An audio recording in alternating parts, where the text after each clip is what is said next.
నోటిఫికేషన్లో 1:50 అని మేము మెన్షన్ చేసి నోటిఫికేషన్ ఇచ్చినాం. That's not our decision.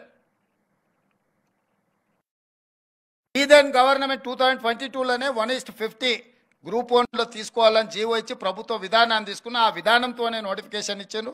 Exams conduct చేసిండ్రు. ఆ ఎగ్జామ్స్లో ఏం జరిగిందో మీకు తెలుసు, నేను ఎక్కువ లోతుగా చెప్పాల్సిన అవసరం లేదు. అందుకే కోర్టుల పరీక్షలు రద్దు చేసినాయి. సేమ్ గైడ్లైన్స్లో మేము నోటిఫికేషన్ ఇచ్చి ఎగ్జామ్స్ కండక్ట్ చేసినాక కొంతమంది ఇప్పుడు 1:100 బిలో అంటున్నారు. ప్రజాప్రతినిధులుగా, ముఖ్యమంత్రిగా, మంత్రిగా నాకు శ్రీధర్ బాబు గారికి 1% కూడా నష్టం లేదు, కష్టం లేదు 1:50 బదులు 1:100 పిలవడానికి.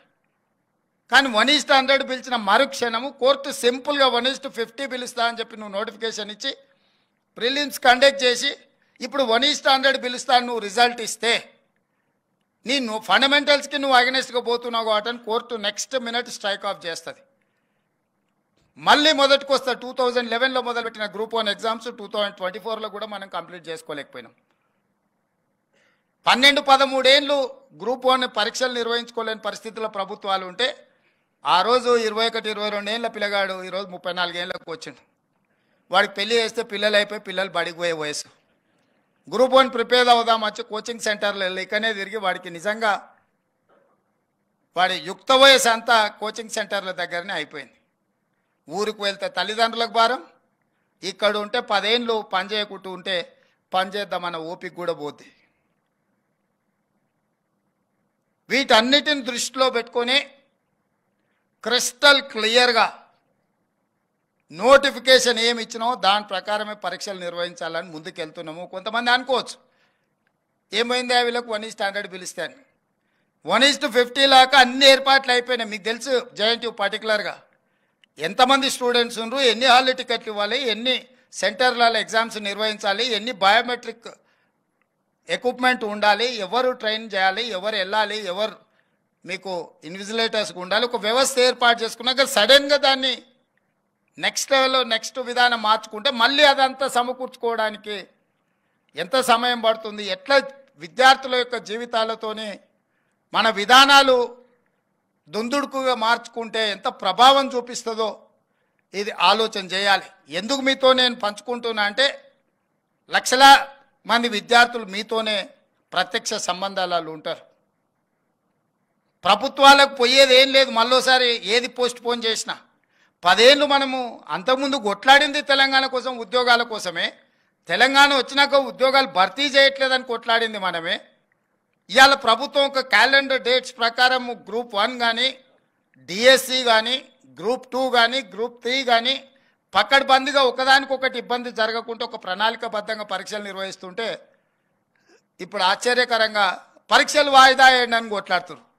ఇంతకాలం 10 ఏళ్ళు మనం కొట్లాడింది పరీక్షలు పెట్టండి, పరీక్షలు పెడతారా లేదా, మేము ముదిరిపోతున్నాం, బెండకాయ ముదిరిపోయిన పిల్లగానికి వయసు మీద పడ్డ దేనికి పనికి రాకుండా పోతాడని ఇంతకాలం కొట్లాడి ఇప్పుడంటూ లేదు నువ్వు వాయిదా లేయని. డిఎస్సి నోటిఫికేషన్ 2 సంవత్సరాల కింద ఇచ్చిన నోటిఫికేషన్, 2 సంవత్సరాల నుంచి డిఎస్సి నోటిఫికేషన్ పరీక్షలు నిర్వహించకపోవడం వల్ల పిల్లలందరిలో అన్రెస్ట్ పేరుకుపోయింది. 2 ఏళ్ళ నుంచి వాళ్ళు డిఎస్సి కోసం ప్రిపేర్ అవుతున్నారు. ఇప్పుడు నేను డిఎస్సి ఫలానా డేట్ నాడు పెడతా అంటే లేదు మాకు చదువుకోవడానికి సమయం కావాలి, దాన్ని కూడా కొంచెం వాయిదా వేయండి అంటారు. అరే రామ, 10 ఏళ్ళు నోటిఫికేషన్ రాలేదన్నారు, 2 ఏళ్ళ కింద డిఎస్సి నోటిఫికేషన్ వచ్చింది, 2 ఏళ్ళ నుంచి వాయిదాలు పడతానే వచ్చింది, ఈ 2 ఏళ్ళలో పిల్లలు చదువుకోలేదా? మళ్ళీ ఇప్పుడు వాయిదా వేస్తే అదనంగా చదువుకునేది మేమేం సిలబస్ మార్చలేదే, పరీక్ష విధానాన్ని మార్చలేదే మీరు నేర్చుకోవడానికి. అంటే కేవలం కొన్ని రాజకీయ శక్తులు, కొన్ని కోచింగ్ సెంటర్ల యజమానులు ఆన్ టైంలో పరీక్షలు అయిపోతే నష్టం జరిగేది రాజకీయ నిరుద్యోగులకు, ఎస్టాబ్లిష్ చేసుకున్న కోచింగ్ సెంటర్లకు. ఎందుకంటే ఏ పరీక్షలు ఆ పరీక్షలు అయిపోతే పిల్లలు ఈ ఉద్యోగం రాకపోతే వాడు ఇంకో దానికి వెళ్ళిపోతాడు ఆటోమేటిక్గా. ఊర్లో పోయి వ్యవసాయం చేసుకుంటాడు, ఇతర ఉద్యోగాలకు పోవాలనుకున్న వాళ్ళు ఇతర ఉద్యోగాలకు పోతారు. డిఎస్సి రాస్తే ఒకవేళ గవర్నమెంట్ టీచర్ ఉద్యోగం రాకపోతే ప్రైవేట్ స్కూల్లోనైనా జాయిన్ అవుతాడు. ఇతర బాధ్యతలు, ఇతర ఉద్యోగ ఉపాధి అవకాశాలు చూసుకుంటే నష్టపోయేది ఎవరయ్యా అంటే ఈ లక్షలాది మంది నిరుద్యోగుల ప్రాతిపదికన కోచింగ్ సెంటర్లు పెట్టుకున్న వాళ్ళకి నష్టం.